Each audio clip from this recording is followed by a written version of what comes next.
जी हाँ, स्वागत है हमारे डीकेवी एजुकेशन चैनल में। और आज हम आपको बताएंगे क्रमविनिमयता या क्रम विनिमय नियम। क्रम विनिमयता या क्रम विनिमय नियम क्या कहलाता है? जब हम किसी संख्याओं का क्रम बदल देते हैं और हमें वही संख्या प्राप्त होती है या उसका हल वही प्राप्त होता है, तो इस प्रकार का नियम क्रम विनिमय नियम कहलाता है। तो क्रम विनिमय नियम में हम दो पूर्णांकों को लेते हैं और उनका क्रम बदल के देखते हैं। यदि हमें दोनों तरफ की संख्या बराबर प्राप्त होती है तो वही नियम हमारा क्रम विनिमय नियम कहलाता है। सबसे पहले हम आपको एक सूत्र के माध्यम से क्रम विनिमय नियम बताएंगे कि हम किस प्रकार से क्रम विनिमय नियम करते हैं।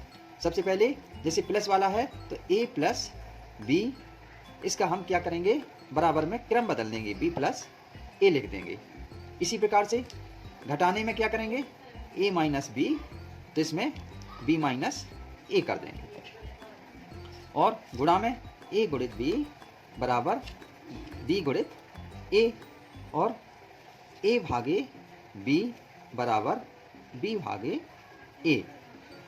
तो इसमें हम देखेंगे संख्याओं को रखकर यदि हमारी संख्या का इस तरफ योग और इस तरफ का योग दोनों बराबर आता है तो वह नियम हमारा क्रम विनिमय नियम कहलाता है।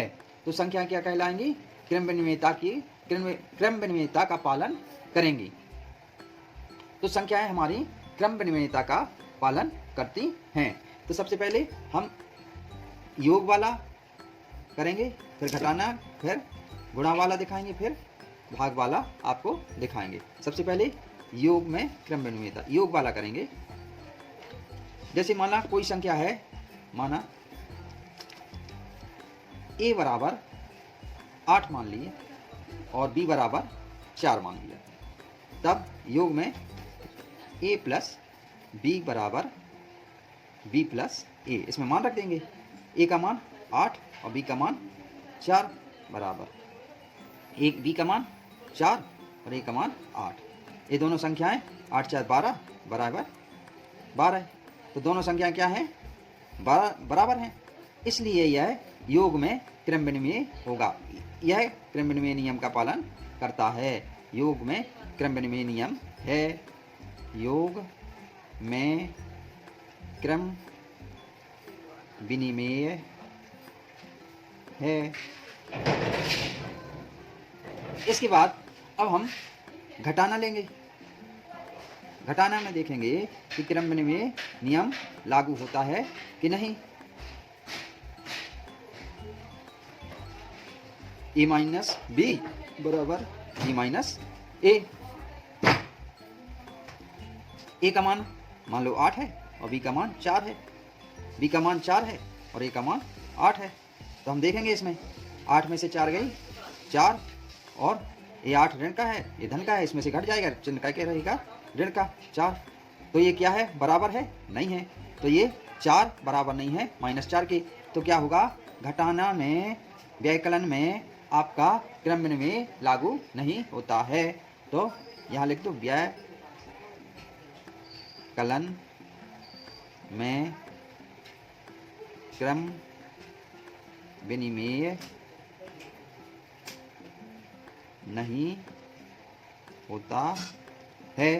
तो अब हम समझ गए होंगे कि योग में तो क्रम विनिमय नियम लागू होता है, लेकिन घटाना में क्रम विनिमय नियम लागू नहीं होता है। अब हम गुणा में देखेंगे।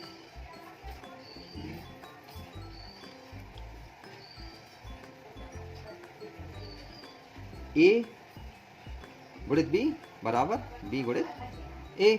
a का मान है अपना 8 और b का मान 4। इसका मान 4 गुणित 8, 8 चौके 32 और 8 4 32। ये दोनों तरफ की संख्याएं क्या हैं, बराबर हैं, इसलिए यह गुणा में क्रम विनिमय नियम लागू होता है। तो गुणा में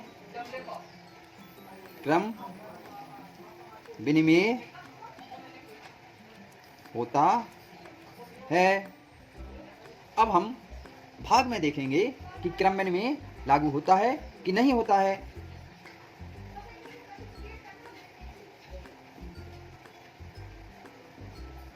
तो a भागे b बराबर b भागे a का मान 8 भागे 4 बराबर 4 भागे 8।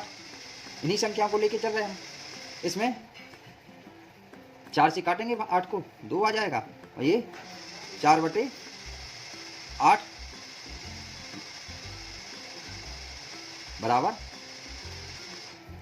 ये 2 और 4 एकम 4 4 दूनी 8 बराबर 1/2। तो क्या यह लागू होता है बराबर है?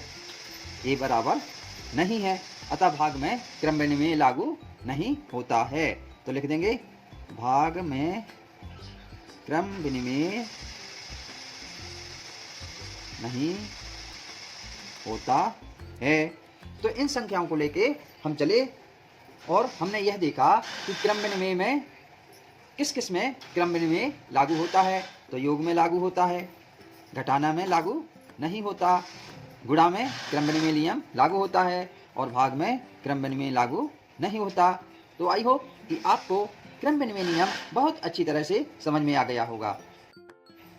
अंत में हम यही कहना चाह रहे हैं कि आप हमारे चैनल को लाइक करें, सब्सक्राइब करें और बेल आइकन को प्रेस करें